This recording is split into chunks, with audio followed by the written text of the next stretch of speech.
प्यारे बच्चों, वर्धमान और ह्रासमान फलन के पढ़ने के क्रम में हम प्रश्नावली 6.2 पढ़ रहे थे। उसी क्रम में हमारा एक प्रश्न है, प्रश्न नंबर 14। ये थोड़ा सा हटके प्रश्न है। करना तो हमने न्यूनतम वर्धमान और ह्रासमान ही ज्ञात करना है, लेकिन ये प्रश्न अगर एग्जाम में आ गया आपके तो ये 4 नंबर से कम का प्रश्न नहीं पूछा जाएगा। और अगर ये प्रश्न 4 नंबर का आपके लिए पूछा जाता है तो इस प्रश्न को कैसे हल करना है ये थोड़ा सा हम सीखेंगे। तो प्रश्न क्या है, a का वह न्यूनतम मान ज्ञात कीजिए जहां पर फलन x² + ax + 1 अंतराल 1,2 पर निरंतर वर्धमान है। तो ये फलन क्या है, निरंतर वर्धमान है, लेकिन a का वह न्यूनतम मान ज्ञात करना है हमें। यहां पर कोई ये चीज ध्यान देने वाली है कि a का न्यूनतम मान आपने निकालना है। तो अब देखिए, अभी फिलहाल आप न्यूनतम पे मत जाइए, अभी आप फोकस कीजिए कि निरंतर फलन हमारा निरंतर वर्धमान होना है। तो निरंतर वर्धमान होने के लिए फलन की जो शर्त होती है वो आप जानते हैं, f' > 0 होती है। अगर हम f' का मतलब इसका अवकलन निकालेंगे तो इसको 0 इस कंडीशन पे अगर हम रखते हैं तो हमारे पास मिलता है 2x + a > 0, यह मिलता है। और इसको हम सॉल्व करेंगे तो x - a/2 मिल जाता है हमको। अब यहां तक तो हमने निरंतर वर्धमान के लिए हल किया। अब हम आते हैं कि अंतराल पे आते हैं। अभी मैं न्यूनतम पे नहीं आया हूं, देखना, अब मैं अंतराल पे आ रहा हूं कि अंतराल कौन सा है। इसके लिए हम नंबर लाइन खींचते हैं। सबसे इजी हमें नंबर लाइन खींचने में पड़ता है, -∞ से +∞। सपोज आप 1 ये है, 2 ये है, अंतराल आपका ये है। तो इन दोनों के अंतराल के बीच में आपका x होना है। x का मान 1 और 2 के बीच में ही रहना है, इससे ना 1 के बाहर जाना है। 1 के बराबर हो सकता है और 2 से छोटा हो सकता है और 2 के बराबर हो सकता है। या इसको आप ऐसे भी लिख सकते हैं, 1x > 1 < 2। इसको आप ऐसे लिख सकते हैं।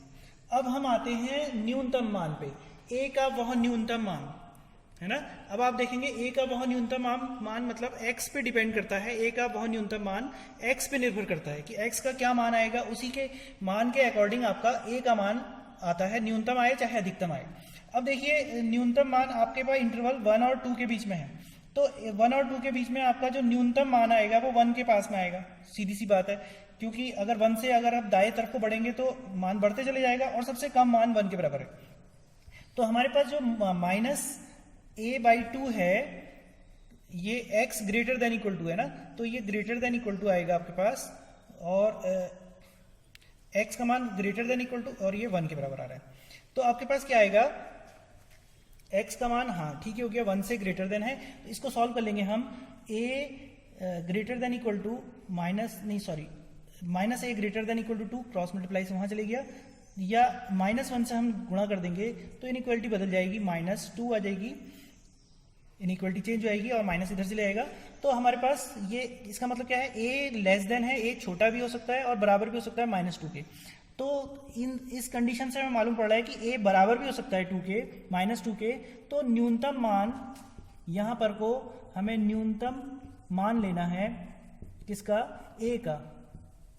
a का न्यूनतम मान जो आ जाएगा आपके पास, ये -2 के बराबर आ जाएगा। ठीक है, इस प्रकार से इस प्रश्न को हल करेंगे। इसी क्रम में अब प्रश्न नंबर 16 का हम हल कर रहे हैं। ये भी प्रश्न इंपॉर्टेंट है, 4 नंबर का प्रश्न पूछा जाता है। तो ये प्रश्न लिखा है कि सिद्ध कीजिए फलन f(x) = log sin x अंतराल 0, π/2 पर निरंतर वर्धमान एवं अंतराल π/2, π पर निरंतर ह्रासमान है। तो करेंगे इसको वैसे ही निरंतर। अब हम शुरू करते हैं निरंतर, चाहे आप निरंतर वर्धमान कहो या निरंतर ह्रासमान कहो। मैं ऑब्लिक कर देता हूं,